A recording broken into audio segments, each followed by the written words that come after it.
Hi there, and welcome to this edition of Capital Update. It's been a while since we spoke to you, and a lot has happened in the world and in the state of Minnesota, but it's my pleasure today to have the representatives from Senate District 33 back with us today. Jerry, Representative Hertaus, welcome back. Well, thank you, Randy. Thanks for having us again. And Representative Pugh, thank you for joining us today. Thanks so much, Randy. It's great to be here. It's great, and I'm always thankful that you two take some time out of your schedule to get here. It's great, one, to catch up with both of you. We don't do that enough, but secondly, to make certain that we're getting this message back out to the individuals to know, one, what you do in the between sessions, and secondly, as we are right now, talk about what's going to happen during the session. Very good. So we could talk all day, but we're gonna bring this down to a few topics, and one of the things, Cindy, that I want to bring up right away that is I'm going to say is angering me quite a bit is this wonderful system called MNLAR. I take a look and listen to how it has personally affected me, how I hear my neighbors talk about it, how we hear it in the news, and here as you roll into the session, the governor is asking for another large sum of money on top of the $100 million that we've already spent on this system. Right. And I'm going to stop there and just say, what's going to happen with MNLAR? What do you see happening? Well, I think we're really not clear exactly what is going to happen, but it's definitely an important topic of conversation. It's affected you and your neighbors and probably everyone listening. And if it hasn't already affected them, it will. It's a $100 million system for the statewide registration system, and it is a complete debacle. So the notion that the governor has asked for initially another $43 million to further patch a system. Now, recently it's been $10 million that he's asked for, but I am just not so sure that throwing more good money after bad is the solution. So it's just very concerning and is causing a lot of disruption in people's lives. And I think it's important to say that if it hasn't, and you said this, hasn't affected you yet, it most likely will, because it's a year cycle, for license tabs, and most people buy vehicles every 3 or 4 years. It's going to affect them, even in its current state. Absolutely, it's very concerning. Jerry, being a guy that works for yourself and everything, it seems like there's a lot of solutions outside of government that we should be considering. Well, I think it is a problem, and when you compare this right after the debacle of the MNsure rollout, the hundreds of millions of dollars and the maintenance and the ongoing costs, probably nearly $1 billion on IT systems. As a representative of our constituents, I'm really concerned that Minnesota and the administration has shown that this is not something you can effectively manage internally, to build it, to own it, and to be spending all of this taxpayer money on it. There's 7 or 8 states that use outside sources to issue and register vehicles and issue tabs and license plates.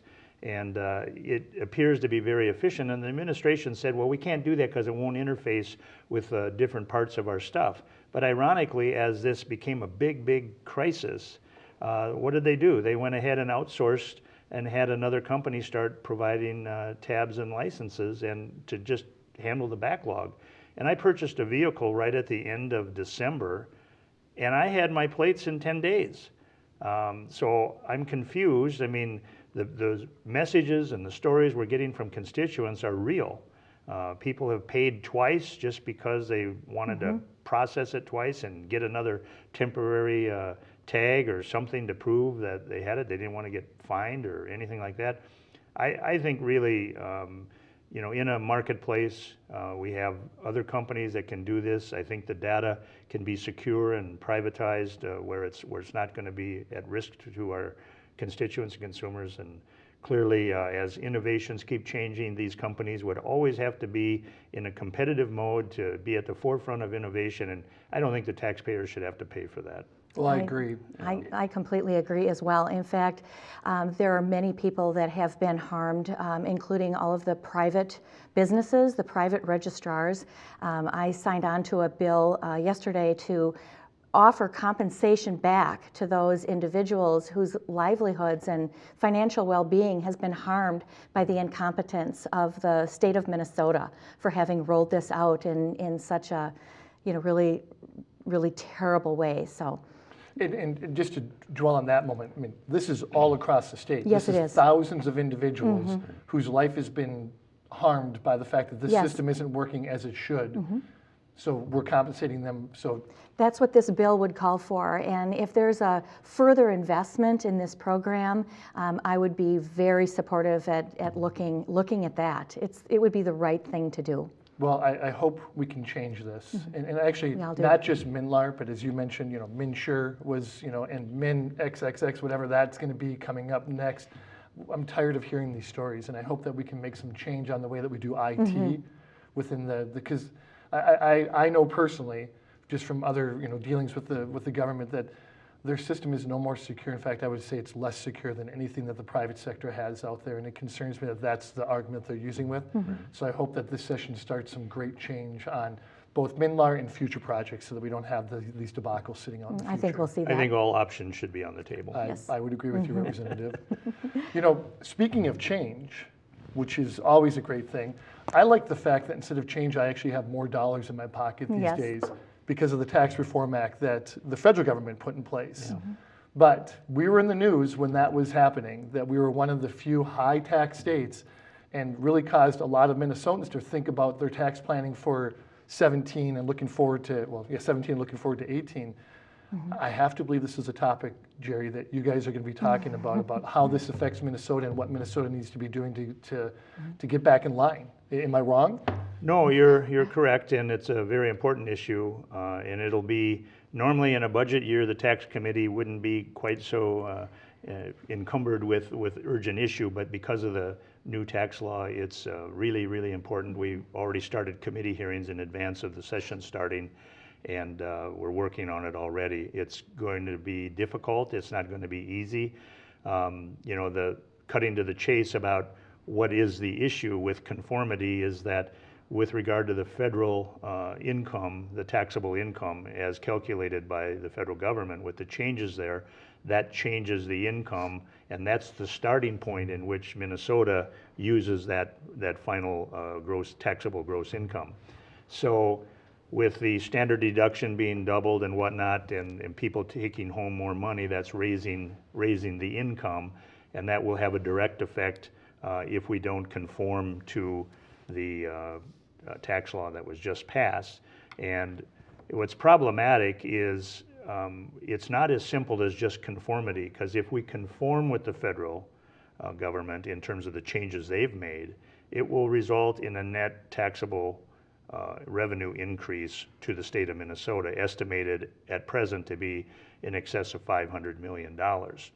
And people say, well, why is that? Well, there's certain internal limits and limitations on deductibility for the things that used to be deductible for the state of Minnesota.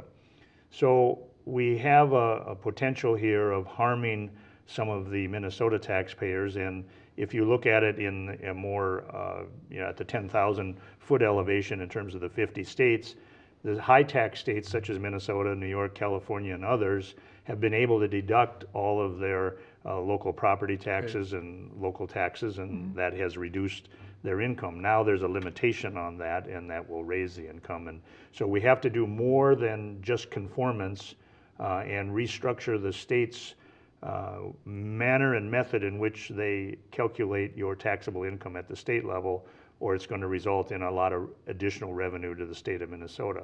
So what we're working on right now, and I've asked for data from House Research and the Department of Revenue, is to identify the specific income groups and the quintiles and the different taxable rates as to who really, if we can do targeted relief, who are going to be the people that are most affected by this, and how do we mitigate it so that we don't just end up growing government by generating more revenues, because once the money and the formula is fixed, it just keeps growing, as is the case with the temporary tax of the state general levy, which has now been there for 17 years, and the notion that when we were running budget deficits a few years ago, it was necessary, according to the minority now, then majority Democrats, put in a fourth tier income tax.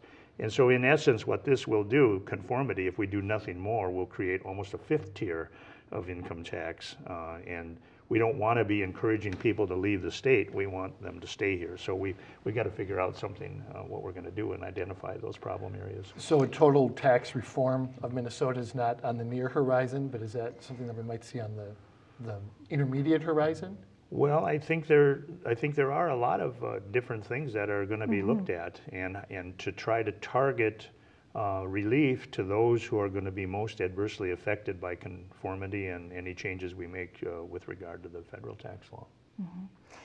What I heard Rep. Hertaus say, and I'm so delighted to be serving with someone with such incredible expertise in this arena, is the additional revenue that he just spoke to, that the state of Minnesota would be bringing in, would be additional taxes that some of our highest tax earners will be paying.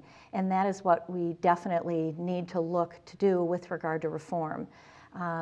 You know, I'm hopeful that we will look, and I'm certain that the committee will, take a look at making as many Minnesotans whole as possible, with still in keeping with the spirit of the federal tax reform, which will benefit so many. I mean, it's the first time that we've had this type of massive reform in over 3 decades. Right. So we just need to look for a way to ensure that we keep as many Minnesotans here, that we don't incentivize Minnesotans to continue to flee the great state of Minnesota. You know, we represent one of the highest tax districts in the state. And when the 4th tier was created in 2013, we've seen an out-migration of Minnesotans, for certain, from our district. And that's so concerning. We definitely don't want to do anything with this tax reform.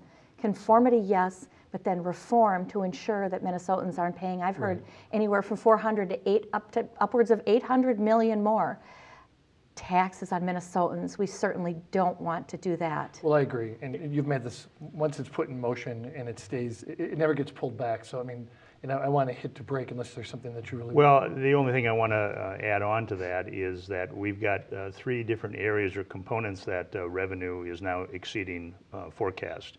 And so we have the ability to reduce this onerous result of what's going to happen if we don't do the changes.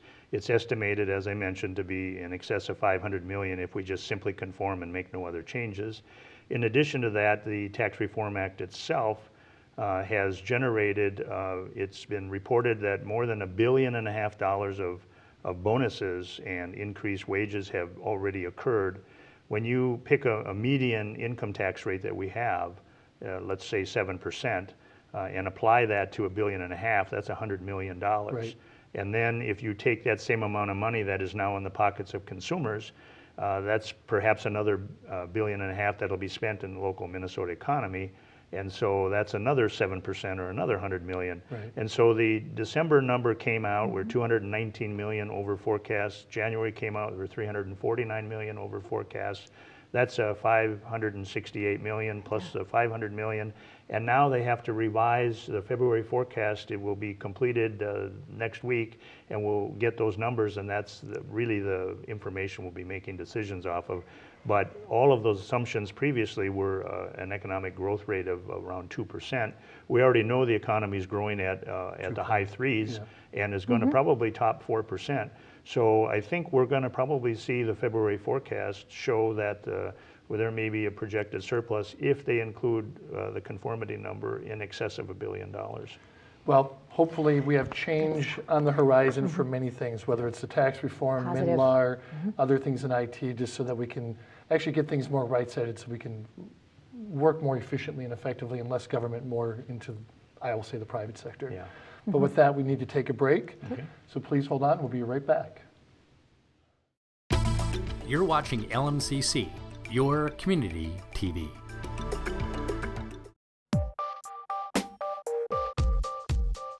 Well, welcome back, and thank you for coming back with us. You know, as we start this session, I know, personally, and I hope that the viewers know this, that usually in the even year sessions, it's all about the bonding. Right. We're going to have that conversation a little bit, which I will get all red in the face about the number of money, the amount of money that we're going to look to spend. But there's a more important issue that occurred before session even started this time. And Cindy, I'm going to turn this over to you, but it is my understanding that there was some special training and redoctrination that occurred, and I think you can do a much better job than I could. But it's an important topic that I think the people should know occurred. Well, thanks, Randy. Yes, it was a very important training. I just so greatly appreciate the leadership of the Speaker of the House and the Majority Leader, who determined that this would be a mandatory training for every member of the Minnesota House of Representatives. We dedicated the entire day on the second day of our legislative session, so 7 hours. Maybe it was even a little bit longer, but on sexual harassment training. And we also participated in two facilitators, each of whom have been in their field for many years, an employment law attorney of 30 years who has, again, worked in this arena. And really, we were all presented with and went over in detail our state policy, the policy against discrimination and harassment. So if there was any gray area in any member's mind, it most certainly would be cleared up now. It's become very clear to us as to exactly what we would do, what we would say, who we could go to, if we observed a situation, if we experienced anything like this. But the goal, and I believe it was mission accomplished, a great first start. That's what this was.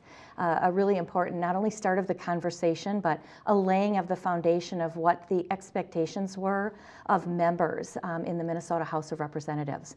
It was very, very good. I mean, there are our Majority Leader Joyce Pepin, who is the chair of the Rules Committee, and I serve on her Rules Committee, but a subcommittee of that committee has been created. She is going to chair that committee, and it is going to be focused on this area. So again, the start of the conversation and the laying of the expectations was on Wednesday, and on Monday morning, there is going to be the first hearing, and the National Council of State Legislatures is going to be present. I loved hearing that. Obviously, I always, as a member, I always look to other states to say, what are they doing on this particular subject matter? Where have they been successful? I mean, why reinvent the wheel? And so there are going to be presenters that are going to share with us what other states have done, are doing, are considering.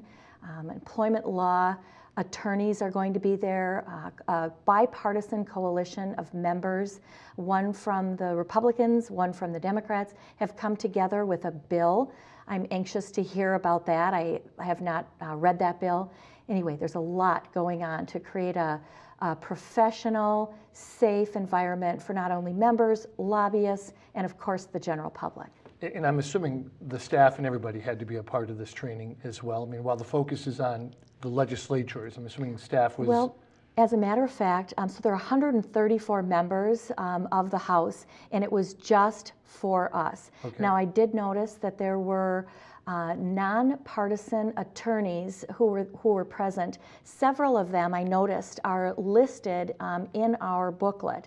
So they are the ones who are going to be administering the policy probably going forward. But for the most part, this was just members. Okay. But I have a new legislative assistant, and she participated in a training just yesterday for legislative assistants. So I'm assuming that our entire body of employees is going to be trained. Good, as they should be. To some degree, absolutely. So I'm just curious, in the private sector when we do this, we have a folder on everybody and they sign a document that says they've went through and they understood it, so it's been well documented. Does that occur in your world? Well, it does, and already we're in our 6th year, but on your first day as a new member, you go through that type of training, and there's a video you watch, and you do just what most HR departments do, and you sign off and have it.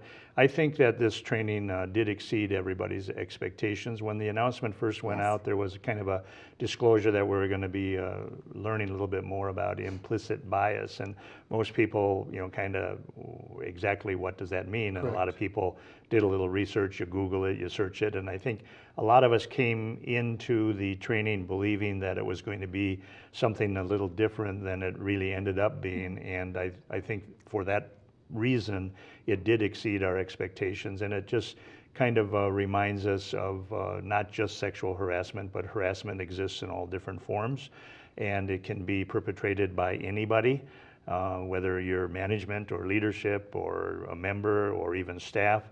And it also made me more aware that there are 51 people at the legislature that you can report harassment to that are in charge of this area. So the emphasis was don't let it exist, don't not report it, don't feel like you have to suppress it. They encourage discussions about it. It doesn't mean that any person who is accused of harassment is going to have swift retributions. It is intended to intervene in those circumstances, and not everything people believe is harassment necessarily is. And so that was clarified as well. And so it's important that we make the entire workplace a safe place, a welcoming place where people can do their job and not have to be subjected to a type of harassment of any kind, so that they can perform well. I like that it's the detective versus reactionary, so that we can try to head it off before it becomes a much bigger issue. And thankfully it's in place, and it sounds like from what you said, Cindy, that it's going to be something that's ongoing, which is exactly what it should be. Yes, absolutely. Every member has their awareness heightened, no doubt about it, about the issue, about how to react. The 51 people, I was very surprised and pleased to see that those individuals have been trained to receive the feedback from the member or the individual that brings this to their attention, and will know what to do with it. I see it as kind of a chain of command where that information goes to somebody, and that that issue will be addressed. And I'm very, very pleased about it. I was also delighted to hear one member who is a business owner. First of all, the presenter was already aware of the makeup of the room of members, knew how many of us were attorneys, knew how many of us had previous business experience. So she knew the audience and was able to really personalize this experience in this training to us. But one member, a business owner, spoke to the impact that this had on him as a business owner, and that he was looking to take some of what he learned and the ideas back to his business to ensure that his business was the environment that he was creating, not only for his employees, but for his customers, was going to be much better. That's just true learning. And I think that that's a great testament to how great the training was. I was very, very pleased. Thank you so much for that update. I think that is something that's great, and I think that the viewers should know that this is something that's been taken very seriously. Yes. This is kind of a tough transition from that into the other portion of what's going to happen now in this session is the bonding bill, and I can't imagine the amount of work that's going to take, that you guys are going to get through. The governor, I'm sure, has come out. I should know this, but I don't even know what the number was, but I'm sure it's 1.4, 1.5 billion, and that to him is just a drop in the bucket. Jerry, I'm going to turn it to you. I mean, the bonding bill starts, the number is huge. Where are we going? How are we going to get through it? Well, the governor, as part of the state of the state and part of the governor's agenda, will always prepare a bonding request, and there was one last year. And normally the odd year, the budget years, are not bonding years, but because of the urgency for the lack of a transportation bill the previous year, a bonding bill was put forth last year and was approved. In past bienniums, we've generally limited bonding to about $1 billion per biennium.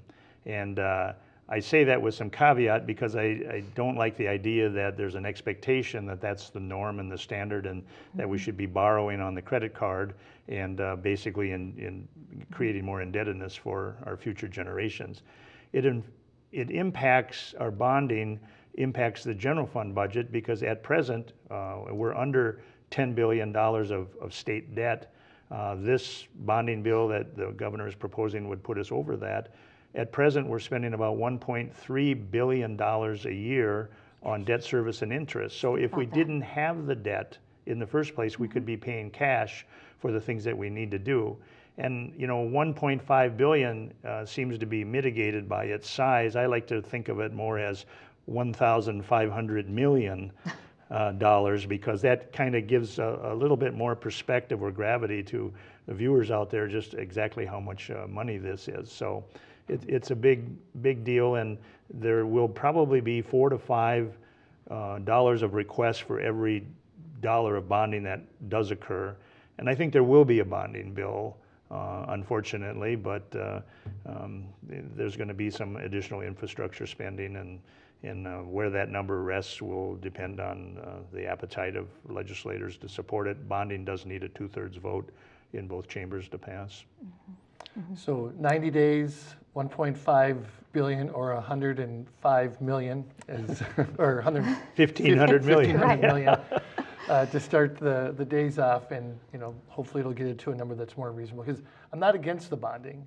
I mean, there are some projects that are great. I just, when I sit at home and read on Sunday morning, when you get towards the end of session, what has passed, I scratch my head and ask myself, how did that really help us? Because the bonding to me should be more of infrastructure, true infrastructure items, not some of the projects that the university will come up with. And I love the university, it's a great asset, but some of the things that they'll be asking for that are infrastructure to me is just, is painful to watch and harder when we have to draft that check, which we all do yearly.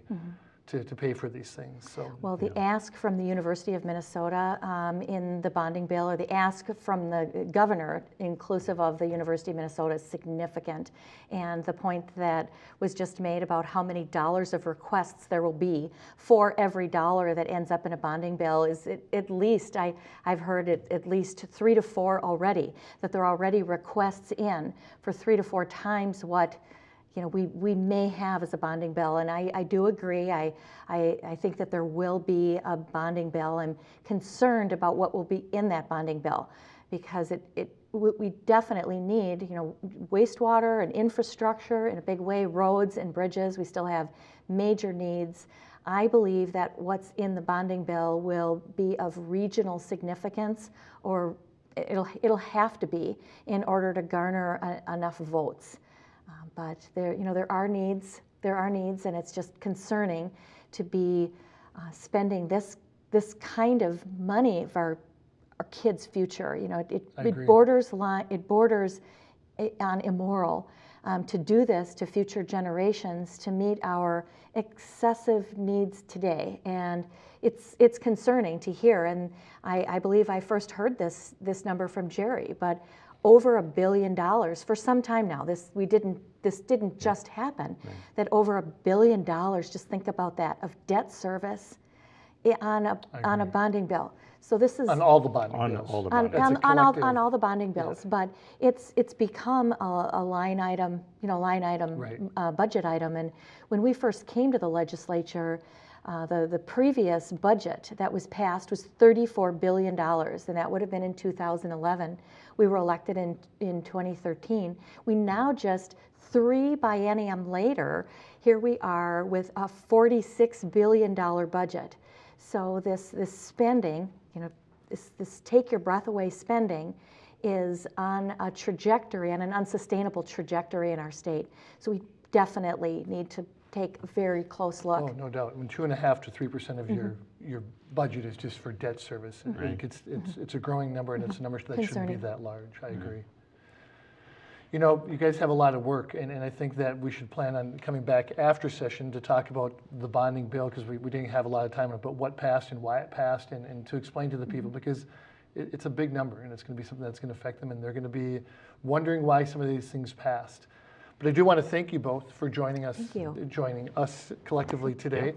It's always great to see you again. Cindy, thank you for that important information about the training that went through. Thanks, I think that is something that everyone should hear about, that it's not something that's being just passed over by anybody, and it's an important issue. And Jerry's always thank you with coming with your knowledge about this or MNLAR and everything else that we talk about. Yeah. And we look forward to seeing you guys here soon. It's all numbers down there. It is all numbers, isn't it? And thank you for joining us today. There's a lot of topics we didn't cover, and there's probably many things that you'd wish to talk to them about. The representatives are always available for you, so please contact them with any and all questions that you have, and you'll get a solid answer from them. Until next time, we'll see you here on Capitol Update.